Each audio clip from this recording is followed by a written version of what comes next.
Good to see you. Welcome.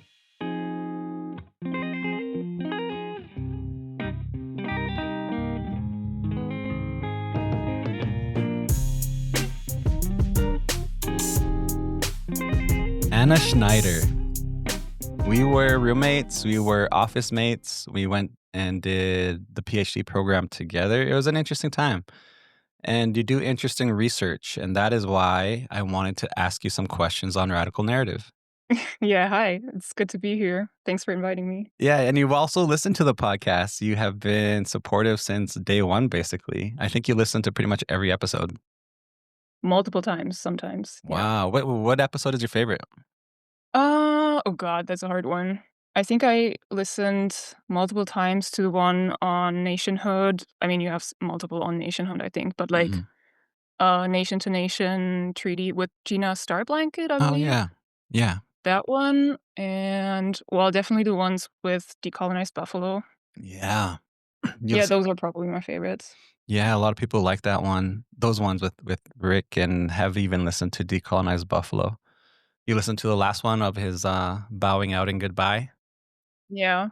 This Yeah. I was sad. I'm still sad because I feel like Uh, those are really rare, and yours and Decolonized Buffalo, they were always I don't know, they kind of kept me, in the right mindset when Mhm. there's so much out there talking about seemingly about the same things, but there are nuances, there are differences, and you can definitely tell that you're coming from a different place when you Mhm. talk about, uh, indigenous issues, the colonization, all of that. Yeah. At our last coffee house, one of our patrons said that we have very humanizing, like, grounded conversations, Mhm. and in my reflection and talking to some friends who listen to radical narrative, and we've talked about it on the coffee house where it's crowded out there with a lot of like influencer vibes. But a lot of it is like live, laugh, love, like indigenous live, laugh, love, where it's almost like surface level performative without getting to the concrete, grounded Mhm. conversation. And I feel like Rick did that. Like there's just no frills. Like, no, this is the world we live in and these are the problems we face. So let's learn about it and talk about it. Yeah. And there's good news is that he is going to give us some of his podcast episodes to launch on Radical Narrative so people have access Is to he? them. Oh, great. Yeah. That's really great to hear. Yeah. Yeah, so we'll probably be pushing those out as they become available because yeah, we did receive messages that people miss him already. That's good news, though. Yeah, and so obviously the reality is you are from Germany. You're zooming in from Germany to have this conversation with me about a very interesting dynamic that I feel a lot of indigenous people are recognizing, if not have already recognized. And that is the fact that Germans have a very real fascination with indigenous North American culture. Yeah, I feel like most Native people, at least who I met, know about it or have heard about it, but sometimes, like, or have even met so-called Indian enthusiasts. But yeah, it's been researched, not too much, but it's definitely been a thing, and yeah, just happy to talk about it. I think it's a still very relevant issue. Mhm.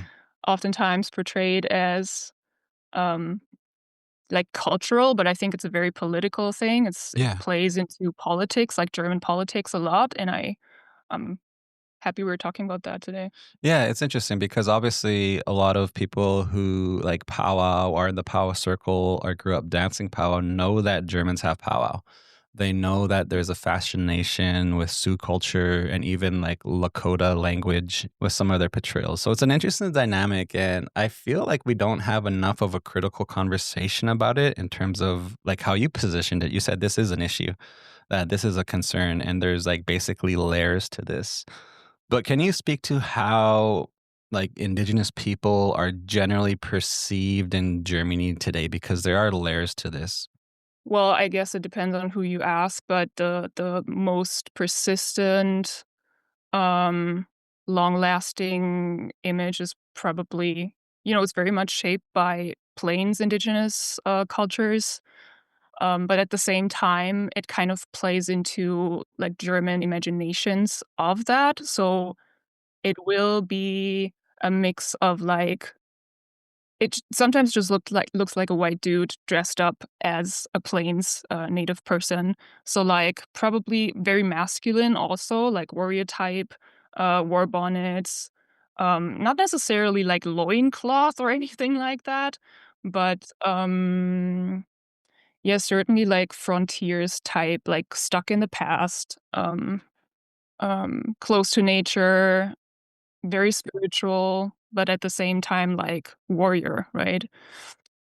So that's the most persistent, the most stereotypical one that you will always find. But I feel like that is changing also with, especially, like, social media and more, like, native self-representation out there, and I think, with conversations that happened over the last years and with more native presence in Germany also, there were, there's more intervention into that, not necessarily not that it's changing how, Germans perceive Native people or, like, wanna perceive Native people, but, it's getting layered, yeah.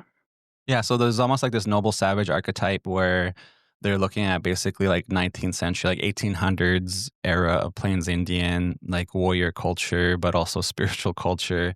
And it is a stereotype for sure over there.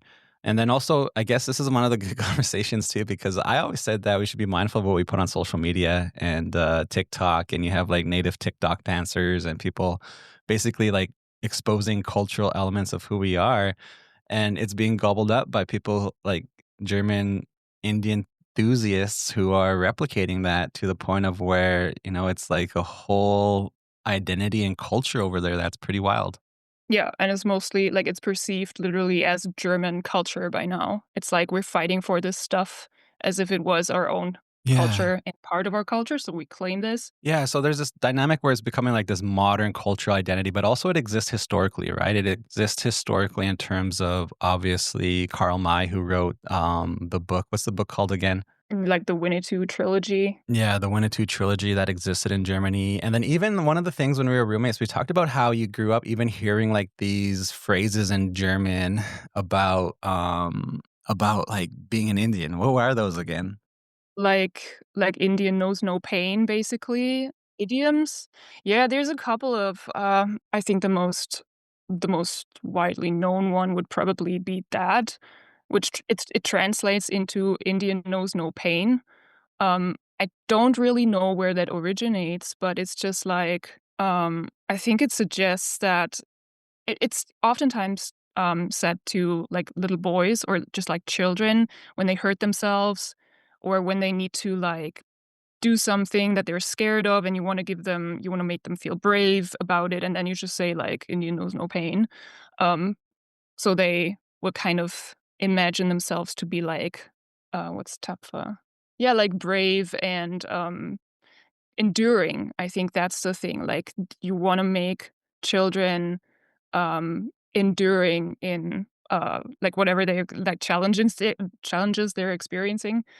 But, of course, I think native appropriation is very persistent in children's, like, education and, like, pedagogy as well, and it plays into that because, um, I think at the root, we see native people or, like, indigenous peoples as an earlier version of ourselves, as, like, an earlier version of, Europeans, and so whenever there's something that Europeans or that we need to, how should I say?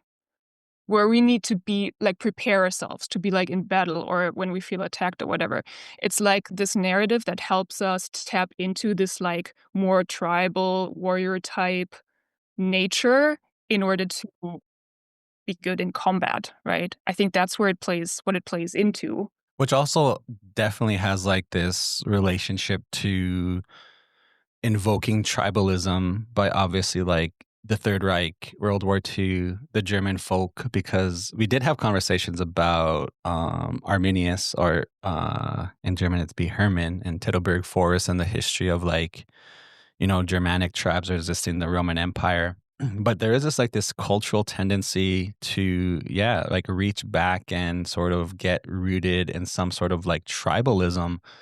And it sounds like some people are doing that through this Native American reach to replicate the noble savage, to replicate what cultures exist in North America.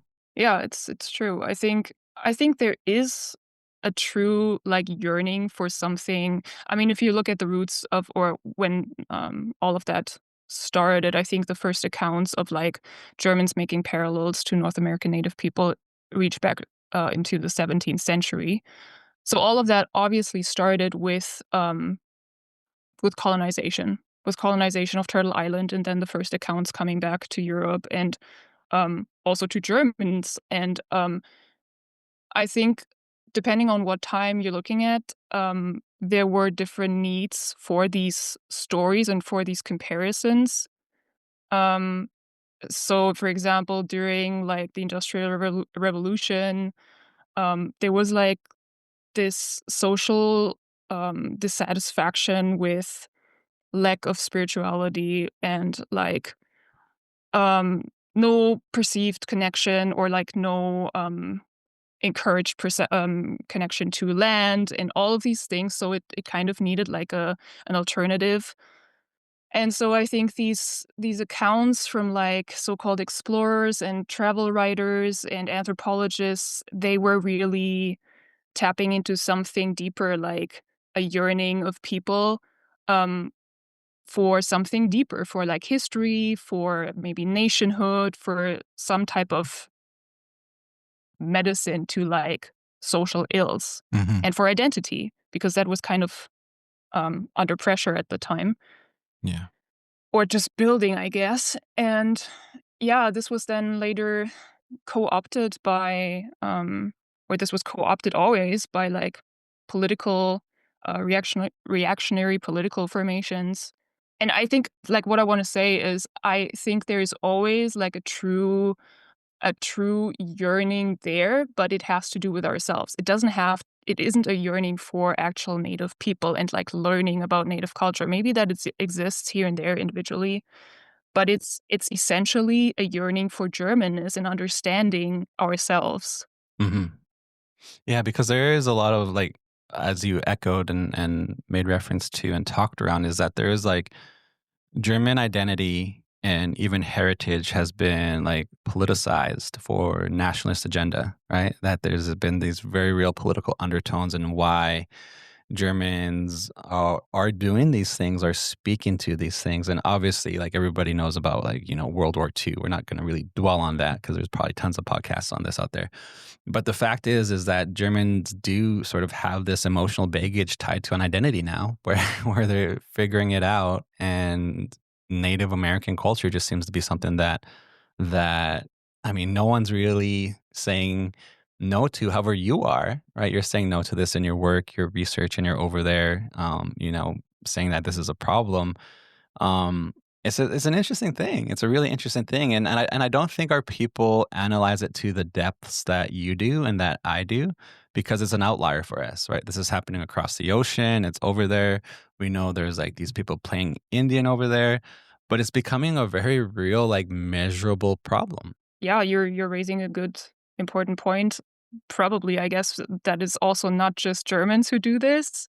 It's other Europeans doing this as well. Like this Indianthusiasm is a so-called phenomenon that is widespread across like Czech Republic. I think I don't know if they have a like hobbyist movements. I was thinking of Italy, but definitely there's one in France, Russia even.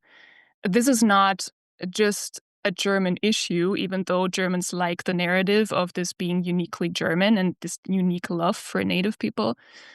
And I do understand that there's native people who, when they come here, experience like a level of maybe like feeling flattered by being treated like a rock star in opposition to being treated really badly and having this very obvious direct history of oppression and present of oppression on Turtle Island. But what I think I want to make clear is that what I said, it's not really about native people, it's more about the political currency of indigeneity that Europeans are like reviving today, or like it's like this European resurgence taking place that goes through the veneer of Native Americans, if Yeah. that makes sense. Yeah, it makes sense to me, but now we're getting into obviously it's wild. Like it's wild. It's a glitch, right? Because over here, like I'd be surprised or interested to hear or sit with a German who's an Indian enthusiast or, playing dress up like a pretendian to hear about indigenous nationhood because I feel like if we were just to have a conversation about indigenous nationhood, they would probably be like, "Oh yeah, that's cool, good." Like, "Yeah, same." Like this sort of camaraderie, but then when you get into the political ideology of what's taking place in Germany is basically right-leaning nationalism. Yeah, and even in the enthusiasts do not think that it is. They refuse, like, I mean, I have to say that my research is not necessarily on hobbyism and on, like, people who very strongly identify with Karl May, because I want to make it clear that you don't even have to identify within these, like, perceived as like subcultures or whatever, even though those aren't, the hobbyism, for example, is like a subculture. But this like yearning and like playing Indian is something that is widespread within like across German society in their everyday life, so to speak. They would not say that it's that they're doing this for right wing purposes, even though I think there must be people in that who probably also are right-leaning, but they can just, like, cover that. It's like it's like an alternative type of nationalism, Yeah. so it's ideal to just cover these things up. Mhm. Uh, but what I'm trying to say is that, besides hobbyism and besides, like, people who really, really love Karl May and still wanna read it and whatever, there is this political dynamic where you don't even have to talk about native people all the time. You just have to make these, you just have to insinuate that there is like a German tribal history and it's, as I said, it's like indigeneity is a political currency. And what Karl May and all these other discourses do is keep that alive. But where that gets translated into action is through like insinuating like native Germanness as like a type of indigeneity. That happens not solely through hobbyism, but is something that is like everywhere in conversations around like migration, especially. That's where that comes up, and in times of crisis, of like social crisis, international crisis. Yeah, and I think it's something we have to be mindful of, right? Because obviously, like, indigenous nationhood is not like a right-leaning movement, even though, white leftists or, people who critique it say that it's like calling for a creation of an ethno state and things like that. No, like the geopolitical context and historical context is very unique and based off over here. But there is this problem where it is being appropriated in a conversation around identities elsewhere that it doesn't fit the geopolitical and historical context of Germany. Like it doesn't fit the historical context of Europe in general. And I feel like that's why your work's important is that it is highlighting and calling out this really weird dynamic overall. At the same time, the dynamic existing doesn't account for these political ideological undertones that exist obviously around the world today in North America around, obviously Trump, around Canada, and neoliberalism here, but simply just the emergence of far right movements and the appropriation of this indigenous identity falls into that discourse in multiple ways, like you highlighted it, right? Around immigration, around nationalist identity, around the economy, around land, I assume. And it's probably like exists in all these sectors of German political society. Yeah, it does. I think one of the major problems is that we also talk way too much about um so when we talk about indigeneity or like Native Americans and all of that, what's always missing from that conversation is that these things are linked to settler colonialism, Mhm. and we don't really, that's not really a thing that is being talked about. It's so that's why even when there are critiques within like liberal anti-racism, for example, it always comes back to, yeah, this is racism and this is part of Mhm. nationalism. I mean, yes, it is, but it's also part and needs to be situated within a critique of settler colonialism. And that's just something we are not really familiar with. Mhm. Like, even in academia, I feel like it's very fringe. It's like mostly absorbed into like post-colonial studies and Mm. memory politics and all of that. But yeah, Mhm. yeah, there's layers to it. Like, I think academia plays a huge part in Mhm. also neglecting indigenous theory, critiques, settler colonial studies, all of that. Mhm. So, So how would settler colonialism as like even a framework or in terms of how the conversation happens here in North America be a way to understand this dynamic that exists in Germany? well, I would say the way I'm using it is through talking about settler coloniality, like not Mm. necessarily talking about, because Germany is not a settler state, but Germany is settler colonial in the sense that it its identity formation and just like the way that the state is constructed and has been reformed after the Holocaust, I would say, is very much based on settler colonialism or settler coloniality as like supporting settler colonial projects elsewhere and kind of importing the technologies and importing the narratives, the propaganda and all of that and incorporating that into a sense of German self. So Mhm. there's a great German Palestinian scholar named Anna Younes who wrote about that, about the concept of settler coloniality coming back to roost in Germany or in Europe, Mhm. Mhm. especially after having committed the Shoah. There was, I think, definitely a way that Germany had to reshape itself. I mean, denazification never happened. I think most people know that by now, or hopefully.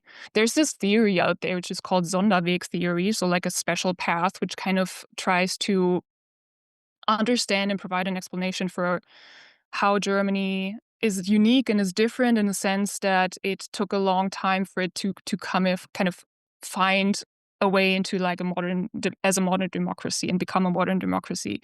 And the Sonderweg theory says it's like a unique it's a negative type of exceptionalism. I think after the Holocaust, um, Germany institutionalized, like with the institutionalization of memory culture and tried like coming to terms with that genocide, with that history of genocide in particular, Germany tried to kind of establish this like inversion or reversal of this negative exceptionalism as like a positive exceptionalism. Like we're exceptionally good at coming to terms with our history. And I think the way that that exceptionalism works, like the tools, are settler colonial tools because we are like narrating ourselves as like we are repurifying ourselves also Yeah. through this narrative of like regeneration, re-indigenization. At the same time, um, kind of or like lending those tools to other peoples who we also like kind of help. We help other people to their own like indigenous resurgence. And I mean like specifically the group that we genocided is like who we support today in their own settler colonial project. I think, and this all ties into like German memory culture and the German national reestablishment. You're obviously talking about how the German support of Israel and how it sounds like Germany is obviously in this hamster wheel of purifying itself and resetting itself, and it can't shake like the nationalist identity. It can't shake this concept that Native Americans or indigenous people in North America have come to recognize as German nationalism, obviously through the world wars. Like it cycles again, and it's an interesting dynamic when you explain it. Like the thing is that we just made Zionism our perfect solution for the Jewish question. Mhm. Because so there's this thing that I also try to write about where people who researched Indian enthusiasm very early on, they wondered how does this Indian enthusiasm, this like supposed love for Native Americans relate to this violent and obvious hatred of Jews? Like, Mm. how does it relate to antisemitism?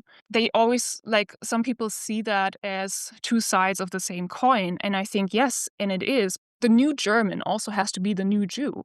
And the way that we're doing this, while still staying like native Germans and through this like racial ethno-nationalist perception is by saying, okay, Jews, we don't hate you, we actually love you, but that means we will give you the tools of like we help you indigenize, we help you become natives too, but like resurgent natives. There's a yearning for Jewishness these days too, but a very certain type of Jewishness. And so like a Zionist version of Jewishness. And that version of the Jew helps Germans repurify themselves and come to terms with ourselves and like renationalize ourselves. And that's what I meant like with using the tools of settler coloniality. And you're doing a good job explaining this in English because obviously English is your second language and you do this work in German, but you're also like you're highlighting this interesting dynamic where Germany has this consciousness of supporting another nationalism as a way to repurify its own nationalism, is what it's sounding like. And that nationalism in particular is Zionism, where they're openly, outwardly supporting Zionists at the same time as doubling down on like this German European identity that is dealing with immigration issues, that is dealing with obviously, the colonial past coming back to roost in Europe, like you highlighted it through Eunice's work. And it's a lot of like it's a lot of observation taking place to make these correlations and causations. And it's I think it would be a new for a lot of our listeners in radical narrative to realize that, hey, yeah, our identity does have this political project taking place in Europe that is very problematic. It has political and economic undertones that are ultimately, again, like, helping a nationalist project in a way that I feel we should not support. What I want to do is ask the question from your perspective, growing up in Germany, obviously being German and observing this dynamic, what's it like to see like people from your country embody and embrace these? Because I know we had conversations where I think I sent you footage of a powwow happening in Germany, and I think you even sent me a photo of like a posted powwow poster that was taking place in Germany. And what's that like? Because you obviously have this historical and political understanding. You're educated. You've come to Canada to do your PhD work, and now you're back there. But you're seeing this unfold in real time. What's that like to see this dynamic unfolding in your country? Well, enraging. Well, I think it was you who told me in one of our classes that there's powwows taking place. I think you knew, well, you sure enough knew before I did. But you had seen some videos of like powwows in Frankfurt, Hmm. especially like nowadays. It's just enraging because, yeah, it seems just very exploitative and at the same time, like it poses as something really innocent and it poses as Yeah. something that's appreciative, but at the same time, having talked to some of these people and, meeting people who are really invested in it, like, I think that's probably the most important thing that I'm trying to do is deconstruct this belief that Germans do this out of love and Yeah. that because they're doing this and because they're maybe giving Native people attention and, like, treating them as superstars, this is a very self-serving thing, and, just try to challenge what they do for once. Mhm. I think there've been Native scholars in Germany trying to, like, participate in this or, like, approach it in a respectful way, even though they don't have to, but Yeah. and the w this as soon as, Germans are being discomforted and being pushed too much, it's where this layer is revealed that's underneath it, where, "No, actually, we know better than you, and no, if we say this is appreciative, then it is appreciative." It's not a love relationship, it's an abusive relationship. Mhm. Yeah, it's just about Germanness. It's not about Native people. We don't really care about Native people. Maybe some individuals, Mhm. but in the end, we don't really care. I feel that, like, me knowing you, having this conversation numerous times, and even seeing some of your work and where it's at, I feel like we understand that, and I wanted to get your picture of what it's like to experience that on your end, and I feel the same way, that this isn't something that we should be flattered about. Like, politically and economically, I take offense to it, and that's probably why I wanted you on this podcast episode, was to speak to that, because from my perspective, growing up, I did see Germans at powwows, like German hobbyists did come to powwows, and they're very friendly. They want your picture. They take pictures of you. Um, there's a little bit of a language barrier, so it kind of comes across as like flattering. And obviously, there's other, even other pretendians from other countries that do the same, that come to North America and get embedded in community, or go to powwows and take photos and things like that. But that's a very, like you said, very exploitive dynamic. And if we're not mindful of it, like, natives will fall for that flattery. So, like, I wanted the perception on your end. And then on my end, it's like, yeah, there's very real dynamics of some of our people falling into, obviously, feeling the stardom, feeling the celebrity identity.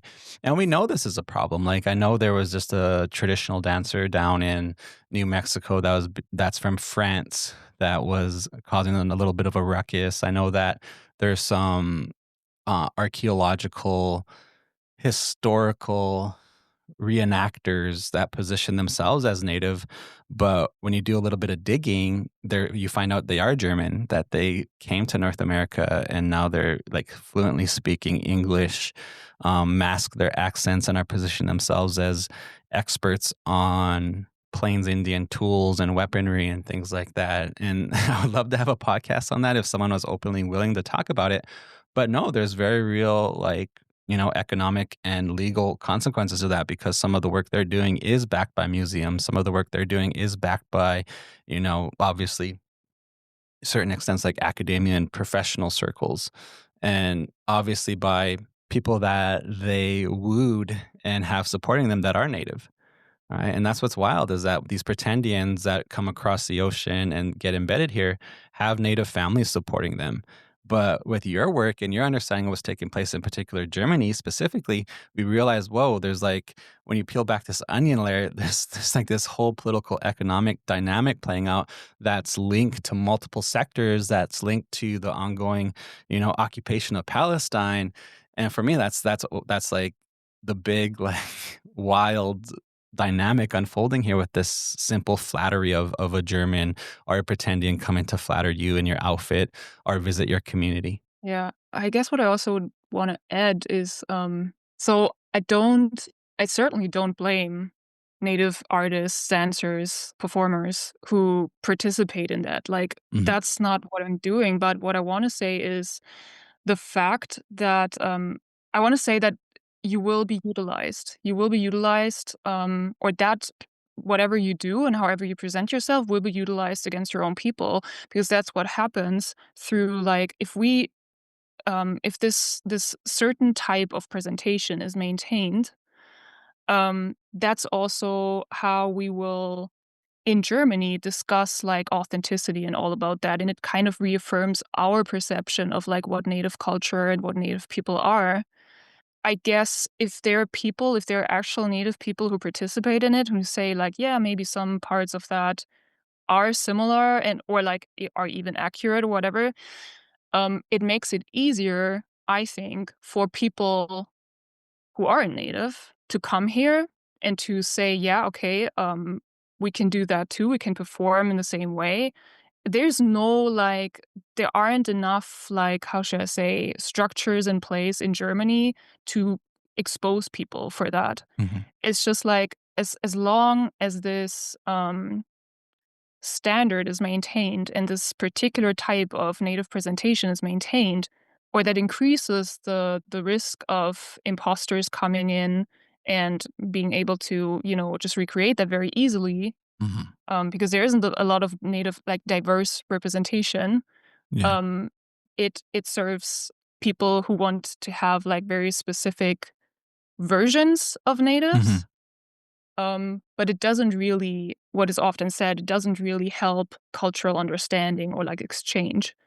It Yeah. only works for those who are already in power, and that's definitely not native people or, like, people of color in Germany. Yeah, for sure. And again, it leads into that political economic undertones, obviously nationalist undertones. Do you feel like it's a conscious nationalist project of these people to, like you say, like just reinvent the wheel and double down on German identity and nationalism by doing this? Like, is it conscious or are they just following, the pack? Both, I think. And I think that's the risk of it, right? So, because it feels so normal and because it's omnipresent, this like native imagery, like idioms, there's like a perceived native presence in Germany, but actually it's like an absent presence. It's just so normalized that a lot of people don't see it anymore, and Hmm. that's exactly where it can be instrumentalized by Yeah. political actors. Hmm. Because there's this permanent undercurrent of Germanness being narrated either overtly or covertly as a native, like, indigenous people who, like, belong here and who Hmm. have a I mean, yes, okay, we belong here, but, like, who have a how should I say, prerogative? Does that make sense in this context? English is a colonial language for me. So, you know, um, Who I have, like, more rights, right? got it.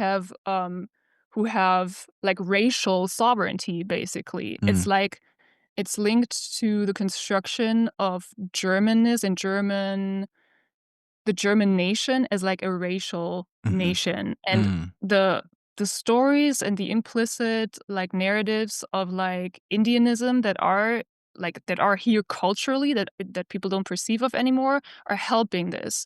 mhm, During times of crises, when, political actors are overtly using, native imagery to say, like, for example, if we don't wanna end up like the Native Americans, then we mhm. have to stop illegal immigration or whatever. Wow. They can only do that because there's already this perception of like, yeah, we all know what the natives went through, and we kind of relate to that because they're our kin or whatever. So it's culturally maintained, but in the end, it will be used politically.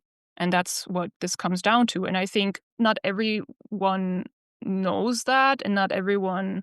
There's so many people who just want to learn from native people because they think they're so spiritual and so Mhm, like know how to relate to the land. And I don't say that those things are inherently false, but they're reduced and they are mhm, presented to you through a white colonial lens. mhm. And as long as people aren't willing to unpack that, I think it doesn't matter what your intentions are, it will be misused. Yeah. And there's obviously somebody who is exploiting that dynamic too, who is welcoming or either showing or going over there to show certain aspects of culture. And I know some people are openly criticizing that over here is that somebody's showing these Germans or someone's showing these French people or somebody's welcoming them. And but at the same time, we did make mention that a lot of access points now are online where they could go to TikTok, where they could go to Facebook and YouTube. Like all the POWs are live streamed in YouTube now, so they could sit and watch dancers. They could sit and observe. And there's even, TikTok tutorials on how to make regalia and all this stuff. So it's something that I think is an ongoing dynamic that we need to be aware of. And whoever is showing them, like, stop showing them. And honestly, I did go to Europe. I did perform in Italy. I did. Me and my sister Jade went over there, and it's an interesting dynamic. Like I wouldn't necessarily remove culpability with Italians romanticizing native culture because they do, but we were there to perform, and they were observers to the performance. What's interesting is in France and other parts of Europe, like you said, is that people will begin to embody an identity. Like they'll begin to embody the identity where they begin obviously learning the language, dressing up, and doing like the weekend hobbyist thing. And I don't know if that really exists in Italy. I mean, we did have some conversations with some of the Italian people who hosted us, which would maybe even be a podcast again in the future. But it was performative. Like we went to perform, meet people, and we actually met. You met him. That's where I met Carlo. Yeah, Mhm. Carlo O'Donnell that came Wait, to so visit us. Carlo is a hobbyist? No, he's not a hobbyist. I gotta edit that out. But he was there. He was riding his bike across Italy, and he said that he just saw a sign that, hey, there's going to be a performance of Native American power dancers, and he came up to the mountains, and that's where I met him, and he was pretty cool. That's the first time I met him, and then he came to visit us over here, and it was interesting because now me being mindful of this, and I know Carlo's not a hobbyist out there in Italy doing his thing. He was just a kid on a bike traveling across Italy.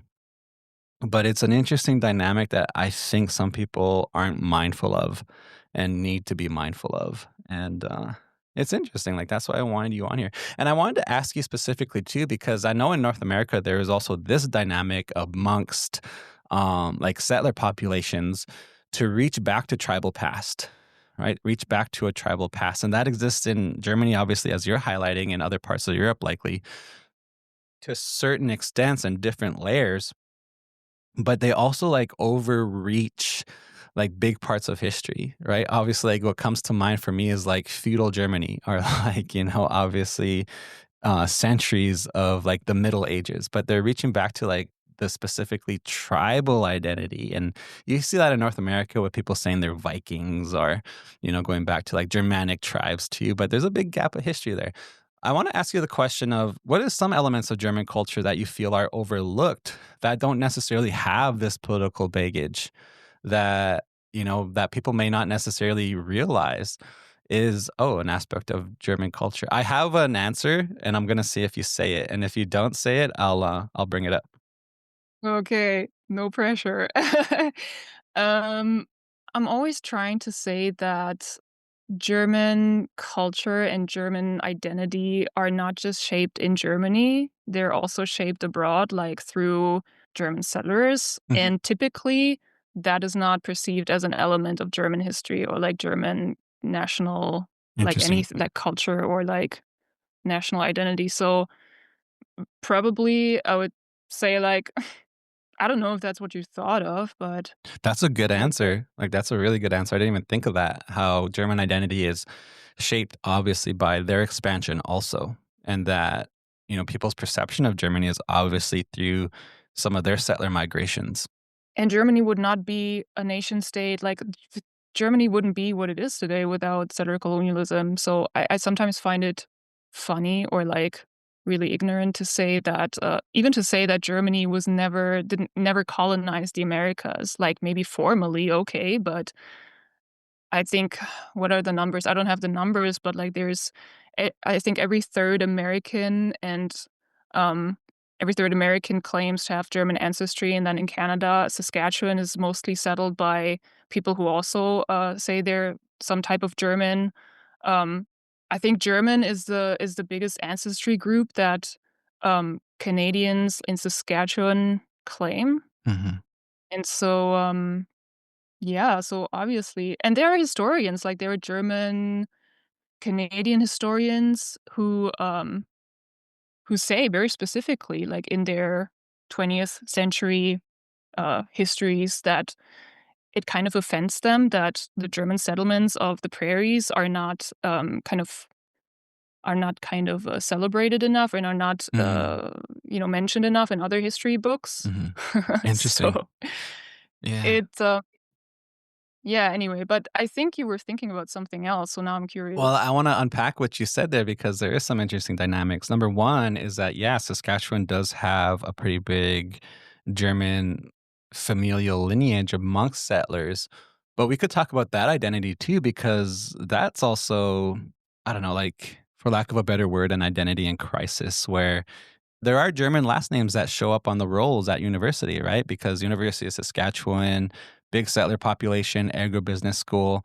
There's German last names, but they're not pronounced German last names. And even the students who have the last names don't identify them as German last names. You're thinking about can I say the name? I think so because it's a good example. It's a good example of what you're highlighting here.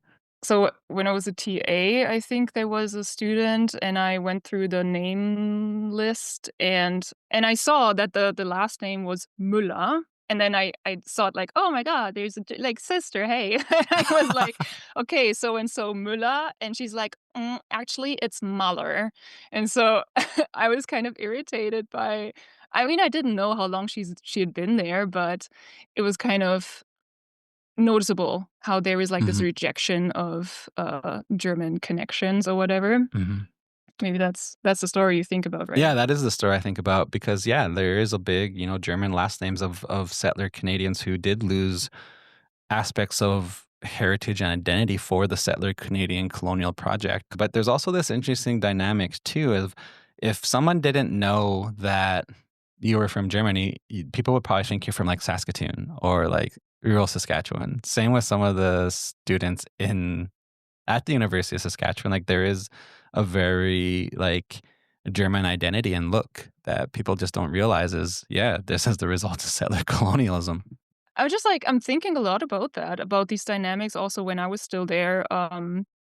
To be honest, I did have a type of rejection of people who would come up to me and say that they're German too. It's not like all, oh yeah, I was looking for Germans and then like trying to make relationships, but it kind of depended on what I perceive that they're trying to do. So, for example, yeah, I think people would pick up on my accent Mhm, and ask me where I was from, and I said Germany or I'm German or something like that, and they would go on like, "Yeah, me too," but then and I would think they literally meant they are from Germany, like grew up mhm, there and then settled or whatever, but they were like, "Yeah, my great grand whatever is German or was German," and then I would ask them, "So where they're from?" And they didn't know. mhm, In that moment, sometimes I got offended because they were obviously it was weird because the moment people noticed that I was German, but not like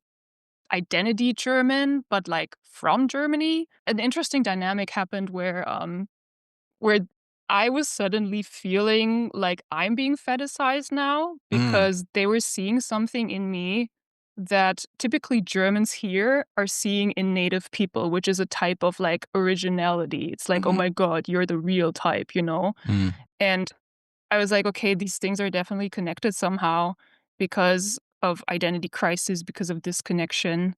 Um, mhm, and so yeah, I think it can go both ways. I think it can be problematic mhm, to say as a settler, as a German settler, to say, "I'm actually German," and kind of evade the doing structure that is Canadianness and mhm. all of the things that Canadianness, coerces you into doing, and you just can't Yeah. escape that. So sometimes I feel like when Canadians, like, opt for the European qualifier, they can do that to Mhm, absolve themselves of responsibility for the structure that they are part of. mhm, Um, but at the same time, it can become romanticized as well if you are kind of trying to make connections to something that you don't even know where it dates back to. what you're highlighting is that there is this shell, like they have this shell of what it is to be a German person, and it is basically rooted off,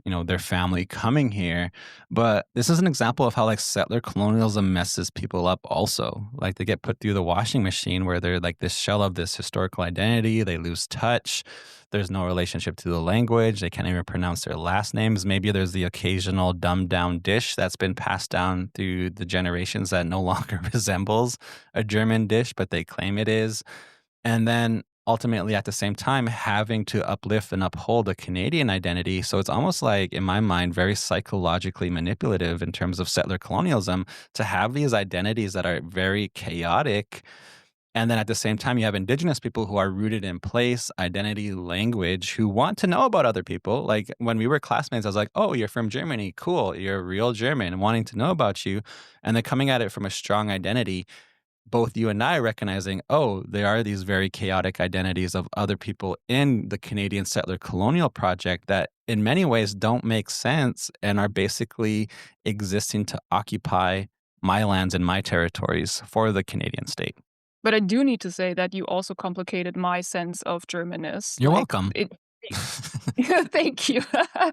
But no, I mean, it would be weird if it hadn't, because it was only through, like, these conversations and also, like, certain conversations we had in, Native Studies classes that I realized, okay, so especially in, um having conversations with or having these encounters with Germans who are kind of like disconnected and wanted to connect to me as like kin, and I was kind of like rejecting them. I think I was almost recreating this type of German superiority where it was like, Mm. no, I'm not like you. You are not like me because I'm not a settler, you know? And so I was like trying to come to terms with like, so what am I? What is it then? Like, Mhm. what is German? What does it mean? Are you still German?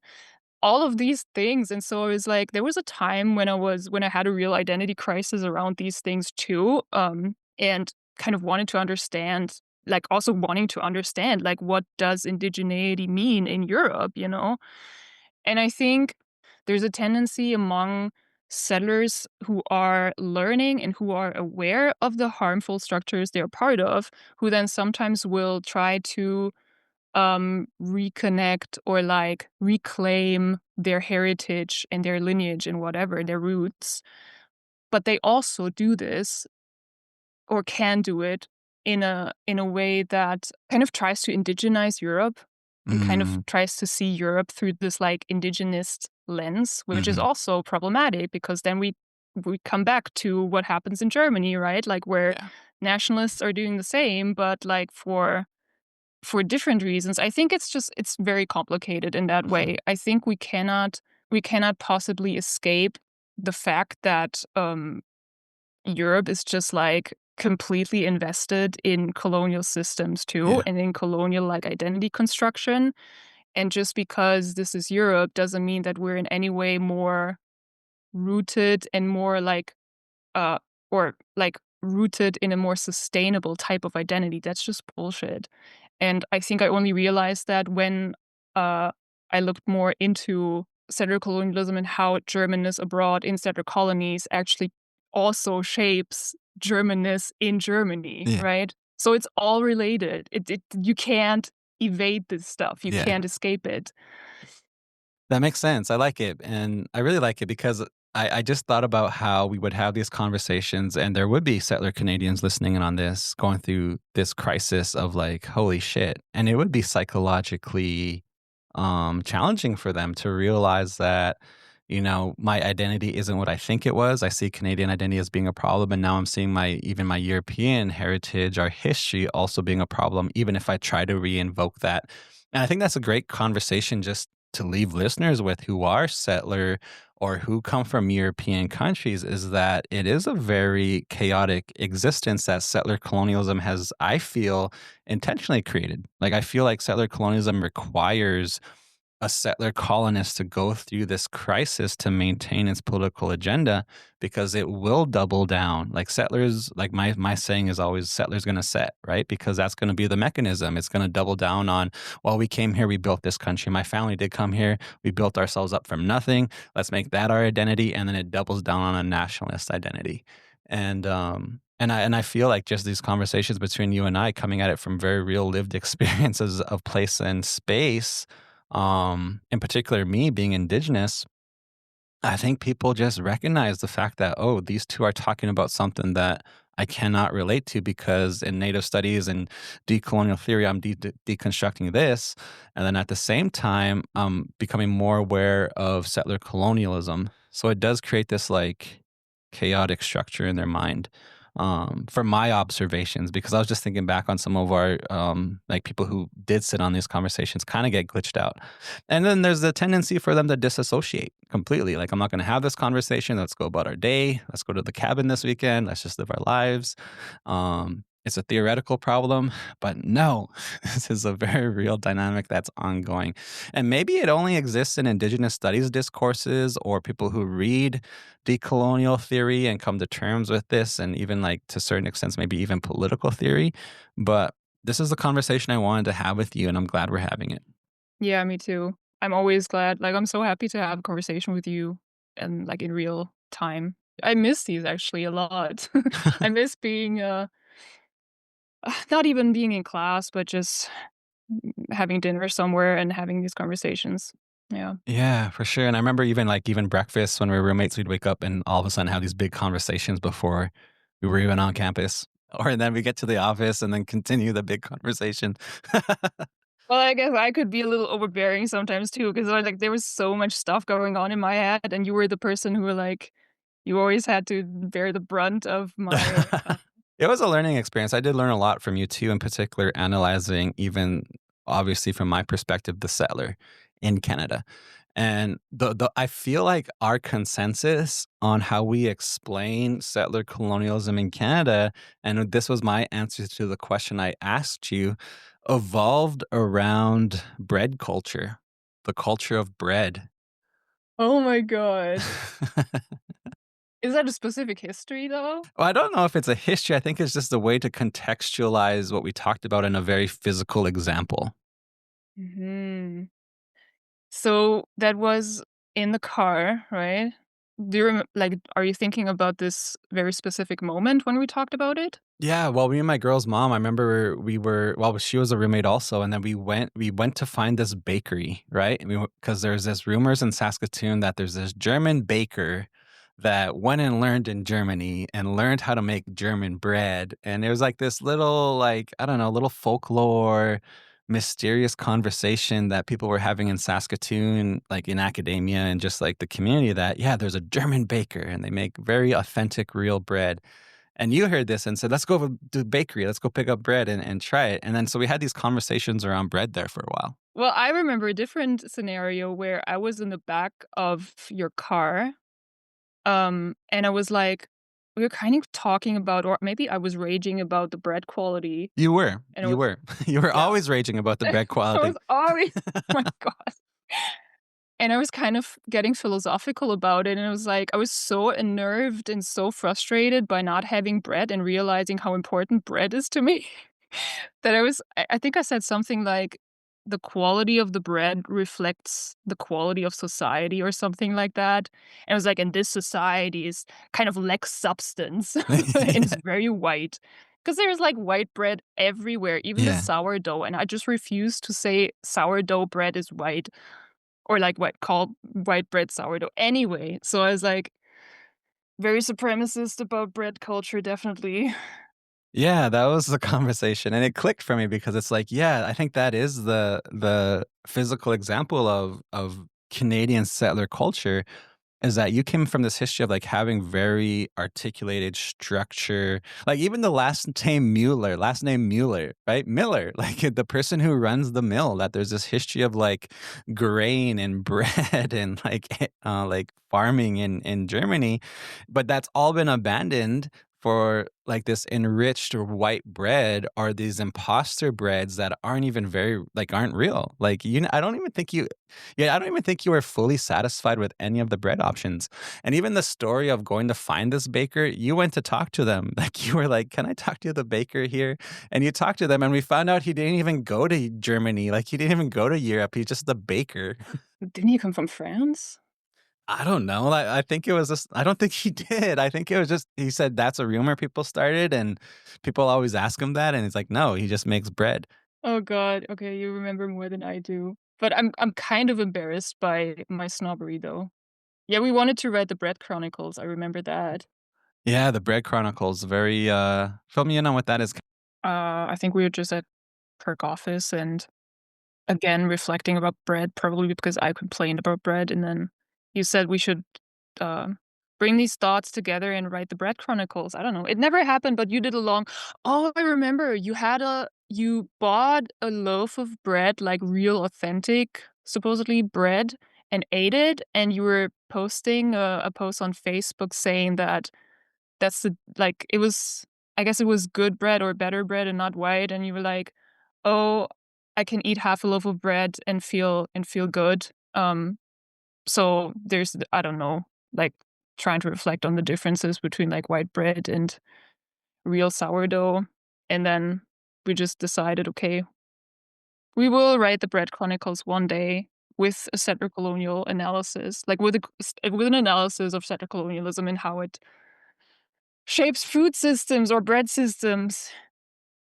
For sure, definitely. It was a good analogy, and I remember giving it to a colleague too because he was struggling with his research and his PhD, and I said, "I don't know, man. Me and Anna are talking about bread as like this framework of understanding, and I don't know if they ran with it, but I remember telling someone about it one time, and they liked it too. So maybe there's some sort of like theoretical framework there around bread, but we are the original attributors of that.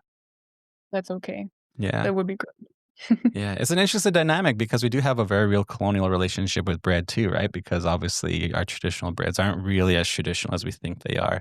I have a cousin who's making like more natural um form of bannock and he's loving it because it's easier on his body. Like I think he's using real flour and real like the different yeasts and stuff and he's enjoying it. He's going to jump on the podcast and talk some history. Cool. So maybe I'll ask him about it. But yeah, the dynamic with bread is an interesting one. So yeah, that's what I wanted to ask. That was the answer to the question I did ask, and then also the fact too is that yeah, like I said it was that there is like these identities that exist that are pretty chaotic, but then at the same time there is very real, measurable histories of migration, histories of immigration and colonialism that I feel like people aren't necessarily talking about or positioning. And you highlighted it is that people avoid that. And I think I like for our listeners, I would say I feel it's more real to have a conversation on who you are and where you come from without the avoidance strategies because people could pick up on the bullshit. And I feel like a lot of people are, they just don't say it. You mean like you see a problem with kind of positioning yourself, and then some settlers kind of preferring the European type of qualifier and positioning themselves in that way, and then still like avoiding? In general, yeah, that and also like the tribal identity reach, right? Because there are people out there who are saying like, "Oh, I am a Viking," or "This is I." We go way back there. The Viking one's really popular, and I highly doubt people are Vikings. Like, obviously, there's a lot of work on how Viking culture didn't exist the way we think it did, that it wasn't a racial group, like all this stuff. Maybe I'll have to have a podcast on it because it's a common deflector, and I think people are just European, and because they grow a beard, they identify with the TV show Vikings, which I think popularized it, and tattoo culture and things like that. But even that, there is like a lot of far right politics with that identity that emerges in Europe. It's similar with Germanic tribal identities making a resurgence. Totally. There's another, like the person who theorized and coined the term Indianthusiasm, he analyzed that in the context of something called Nostalgia. So he said that it's an aspect of that. So like this whole Norse thing, like people just loving the like more Scandinavian history kind of, it's like Indianthusiasm, but with kind of Norse peoples, like Mm, tribalism that pertains to those geographies. But it's pretty much the same actually, and it's on a rise. I mean, I remember the show we watched. I think you watched it too on Netflix a few years back, called Barbarians, mhm, and how there's a new like resurgence of those types of films and movies and like even music. I think there are a couple of bands also that are getting pretty popular who are all trying to present like an alternative to nationalism by kind of reverting to like tribal things, but they don't realize that it's actually not different. It's actually, it all goes back into that. Essentially, whatever we know about Germanic tribes and that history is already through an imperial lens. It's not even through like actual accounts mhm, of, those don't exist. Tacitus or whatever his name was a Roman historian, right? mhm. So it's all like the interpretation that takes place is an imperial, is a colonial interpretation. So the type of sense of Germanness that we have is already like a colonial lens, so to speak. Should write that paper. Do the thesis on that. No, just kidding. Another thesis. No, it makes sense. Like that makes sense because I recognized it too, and Hollywood does play into this, and popular culture does play into these identities. But yeah, Barbarians came out, and me being like the history, buff and knowing about history in particular, in my undergrad, doing a lot of work around Roman imperialism and understanding that. as like the foundation of, obviously, like the ideological foundation of colonialism. But yeah, like the Netflix series Barbarians came out, and I was like, man, this has some very real, like, historical undertones that could turn political, because it is based off this character Arminius, who was stolen as a child, raised Roman, and then went back to Germany, discovered his Germanic roots, and ultimately did devastate the Roman army. Like, it's a historical account that does exist in imperial records that people know about, and ultimately changed, like, made Germany what Germany is today because of that. But then at the same time, it was appropriated by Hitler as like this historical Germanic figure does that could ultimately, like, be the foundation for German nationalism. That he became a very politicized character, and it was so wild to me that they were doing this documentary or this Netflix series on it, because it was like, man, this is such a big political figure, and I don't even really know, like, if people picked up on it, but there was no political like commentary on that Netflix series. People could go and watch it. I tell our people to watch it all the time, because I do make reference to that part of history in some of my workshops and lectures, and people do watch it and sort of understand, okay, Roman imperialism, a big part of history. And I see it potentially as part of this, of like a zeitgeist, basically, because when was it aired? I think like 20, I don't know. But like everything that that came out over the last like 10 years maybe, Mhm. that involved this like tribalism stuff and picked up on that again is definitely related to Yeah. like national identity crisis and like refugees coming to Germany, discourse around migration and like it trying to like culturally revive that sense of that type of analysis, even that type of like, oh no, we're actually, we're different from those people who are coming in Mhm. here and potentially like invading us, because we have this longer history. Like those things always come back to that, even though they present it as a more liberal type of, you know, Yeah. just like a funny interest. Yeah. And it came out in 2020, so fairly recent, and everybody sat and watched it during the pandemic. So, no, it's probably like a psychological, like, reference point for people that, and they don't even realize it if they watched it. Exactly. Yeah, that's what I think. It's also interesting that they made the Germanic people speak German, like modern German, and the Romans, they kind of revived this like um Latin, like spoken Latin. They made the effort to make them speak Latin. They could have come up with something that was like an older version of like German, because obviously they didn't speak like modern German, right? But they wanted you to identify with those people. Yeah. That's That's the interesting. analysis that I have, but Propaganda, that's epic. I remember you having that conversation, but didn't click till you made reference to it again. Yeah, they were speaking Latin, and then you did say they're speaking, like, the modern German. Yeah, interesting. Amazing. Anything else you wanna mention or talk about or bring up about your work and your, PhD dissertation that does speak to a lot of what we talked about here? mm, I mean, there's so many things I could say. I'm not remembering them right now. Yeah, there's a lot to say, and I think hopefully I mentioned the most important things, but if not, then read my dissertation. When it comes out, yeah, read your dissertation when it comes out, and you do come to the coffee houses occasionally. I know you're on the other side of the world, and you make them when you can, and maybe this is a conversation we can continue on with our patron listeners who pay the monthly subscription to attend a coffee house with us, where we do have these conversations on Zoom together. So maybe there'll be a continuation there. Maybe we'll host you at our next coffee house. That would be nice. Yeah. It's always good to be there, also see other faces. Yeah, the radical narrative community is pretty cool. Pretty cool. Which is why I want to deliver more episodes and more content and get episodes out there to them faster and quicker. So this episode is going out on the weekend, unfortunately. People don't really get the plays till like Monday, Tuesday, Wednesday. But with dad life and my two daughters with me right now, I edit on weekends and launch on weekends. Just suits suits the time frame I have. But thank you, Anna Schneider. I appreciate it. Really great friend, really good conversation. Say hi to the fam. I'll say hi to the fam, and when there's a wedding in Germany, be sure to invite us.